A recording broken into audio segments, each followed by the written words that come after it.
New Brunswick uses far more glyphosate-based herbicides than most other provinces and the states in North America. What's causing, do you think, our huge reliance on glyphosate in New Brunswick? Well, that's a good question, and obviously I haven't looked at that myself in my own research, but I can only speculate. My expectation is, and again, the study on comparative wood growth of conifers should be done, like the one we did in Oregon. But my expectation is that there's at least a belief that those competing hardwood species I showed you that flood into the room after a clear cut are reducing the growth rates of conifers, which tend to be more valuable economically.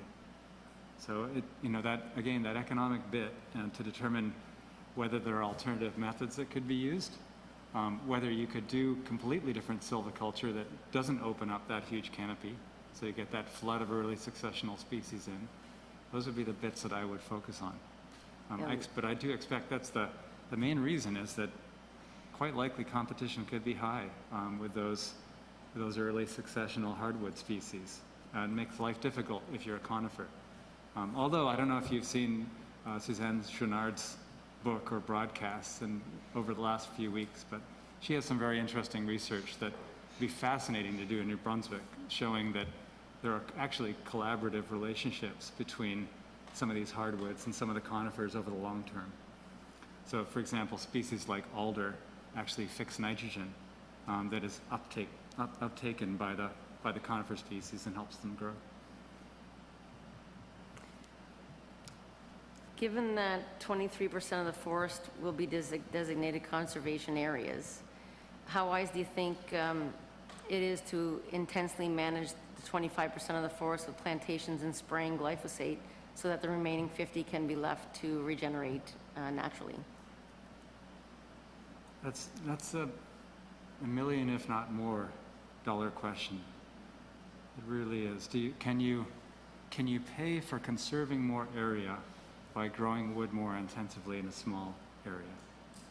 And I haven't done research on that here, but I have to admit that it's a tempting idea.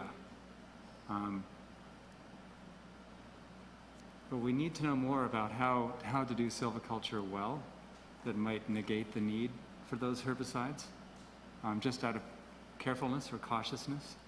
And perhaps there are ways of growing trees at a similar pace without them.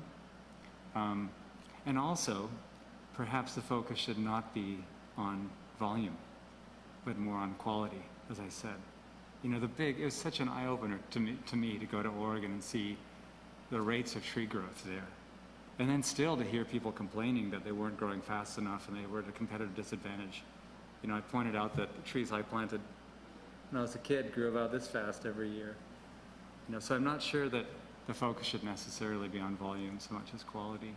But still, it's, in terms of producing wood for humans on Earth, it's a really important question whether we should have strict protection and pay for that protection with intensive management, with or without glyphosate, or whether we should be doing more ecological forestry, which reduces the volume, but could mean a bigger footprint.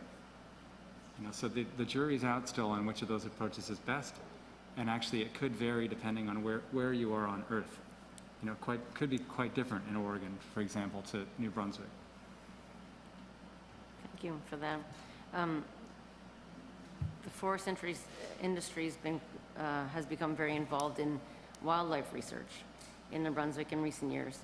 As a researcher yourself, have you experienced or know any examples where results are affected by such involvement? Oh, you mean is industry research biased in some way?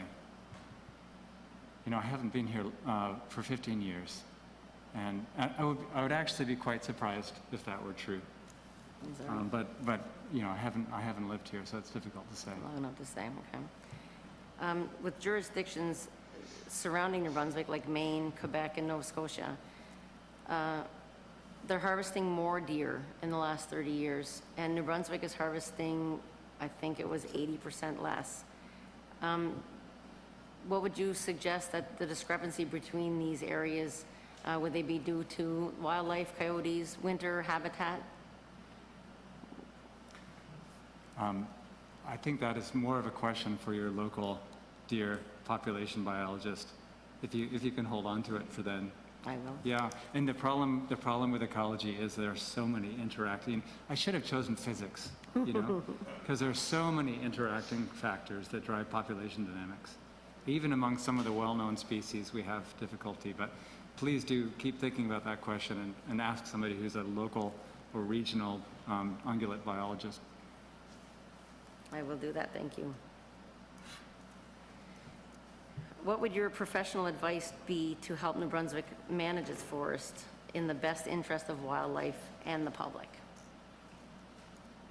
Well, that's a good question. I think, as I said, the primary thing that I would do would be to find those remaining bits of mature forest that are still shade-tolerant species and manage them appropriately. They don't need to be in reserve. Some of them should be. We need to have more than 4%. And we will. I think we're moving in that direction. But the remaining ones we should be doing smart silviculture in. And I can say as a former forestry student, it's way more fun doing that kind of silviculture. There's so much more creativity involved with going out into a stand and trying to figure out which trees to cut and which ones to leave, how you're going to regenerate without herbicides. And so those are the way we maintain those are a combination of reserves and smart silviculture. I think we should stop clear cutting in those areas, honestly. And then if you're going to clear cut, focus in the areas we've already clear cut. They've already been transformed to plantations or intolerant hardwood. There might be an interest in doing restoration forestry in some of them, but, flippantly, I can say, why not? That's where we get our wood from. Those places we've already started doing intensive management. And we seem to see that more, and people all over have noticed that and have commented about the amount of clear cutting now. It seems to be more and more of chop downs and more noticeable clear cuts. Can I just answer that briefly? Yeah, and that I think will always be an issue, even if it's a plantation being clear cut. People really don't like to see clear cuts. And that could be a challenge policy-wise. If you were to continue to grow wood in those places that are plantations, probably the best way of regenerating them could well be, that sort of treatment. But what I'm saying that's critical is those places that have not yet been harvested recently using the clear-cut method with plantation, those really should be carefully looked after. Okay. Thank you. That's all my questions. Thank you very much for everything, and thank you very much for your presentation.